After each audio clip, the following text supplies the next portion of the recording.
அஸ்ஸலாமு அலைக்கும் ரஹ்மத்துல்லாஹி வபரகாத்துஹு. நபிகள் நாயகத்தை தொடர பார்க்கலாம். நபிகள் நாயகம் ஸல்லல்லாஹு அலைஹி வஸல்லம் அவர்களிடம் 10 ஆண்டுகள் பணியாளராக இருந்த அனஸ் ரலியல்லாஹு அன்ஹு அவர்களிடம் நாங்கள் சென்றோம். ரொட்டி தயாரிப்பவர் ரொட்டி தயாரித்துக் கொண்டிருந்தார். எங்களை நோக்கி சாப்பிடுங்கள் என்று கூறிவிட்டு நபிகள் நாயகம் ஸல்லல்லாஹு அலைஹி வஸல்லம் அவர்கள் மிருதுவான ரொட்டியை சாப்பிட்டதில்லை, தமது கண்களால் எண்ணெயில் பொரிக்கப்பட்ட ஆட்டையும் பார்த்ததில்லை என கூறினார்கள். அறிவிப்பவர் கதாதா. நூல் புகாரி 5385, 5421, 6457.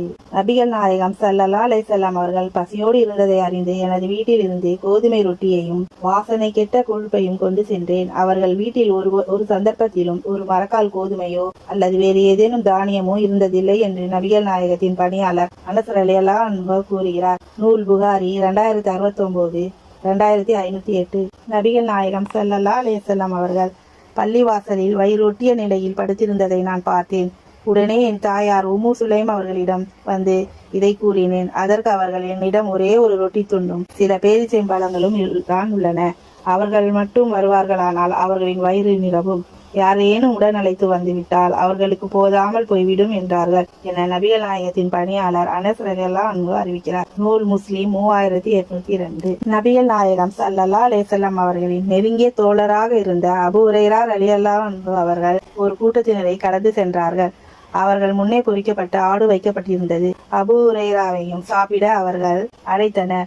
நபிகள் நாயகம் ஸல்லல்லாஹு அலைஹி வஸல்லம் அவர்கள் தீட்டப்படாத கோதுமை ரொட்டியையே வயிறார சாப்பிடாத போது நான் இதை சாப்பிட மாட்டேன் என மறுத்துவிட்டார்கள். நூல் புகாரி 5414. நபிகள் நாயகம் ஸல்லல்லாஹு அலைஹி வஸல்லம் அவர்கள் தமது குடும்பத்தினரிடம் குழம்பு ஏதும் உள்ளதா என்று கேட்டனர். வினிகரை தவிர வேறு ஏதும் எங்களிடம் இல்லை என்று குடும்பத்தினர் கூறினார்கள். அதை கொண்டு வர செய்து அதை தொட்டு கொண்டு சாப்பிட்டார்கள்.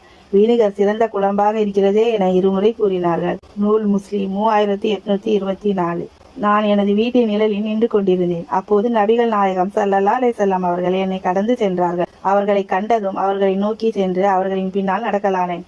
அருகே வா என்று அவர்களை அழைத்ததும் அருகில் சென்றேன். என் கையை பிடித்து கொண்டு நடந்தார்கள். தமது வீட்டுக்கு சென்றவுடன் காலை உணவு ஏதும் இருக்கிறதா என்று கேட்டார்கள். வீட்டில் உள்ளவர்கள் இருக்கிறது என்று கூறிவிட்டு 3 ரொட்டியை கொண்டு வந்து வைத்தார்கள். குழம்பு ஏதும் உள்ளதா என்று நபிகள் நாயகம் ஸல்லல்லாஹு அலைஹி வஸல்லம் அவர்கள் கேட்டார்கள். சிறிதளவு வினிகரை தவிர வேறு ஏதும் இல்லை என்று குடும்பத்தினர் கூறினார்கள். அதை கொண்டு வாருங்கள் என்றார்கள். வீட்டில் உள்ளவர்கள் கொண்டு வந்தனர். எனக்கும் அவர்களுக்கும் தலா ஒரு ரொட்டியை முன்னால் வைத்தார்கள். 3வது ரொட்டியை சரிபாதியாக்கி ஒரு பாதியை எனக்கு முன்னால் வைத்துவிட்டு இன்னொரு பாதியை தமக்கு வைத்துக் கொண்டார்கள் என்று ஜாபிர் ரலியல்லாஹு அன்ஹு அறிவிக்கிறார்கள். நூல் முஸ்லிம் 3826.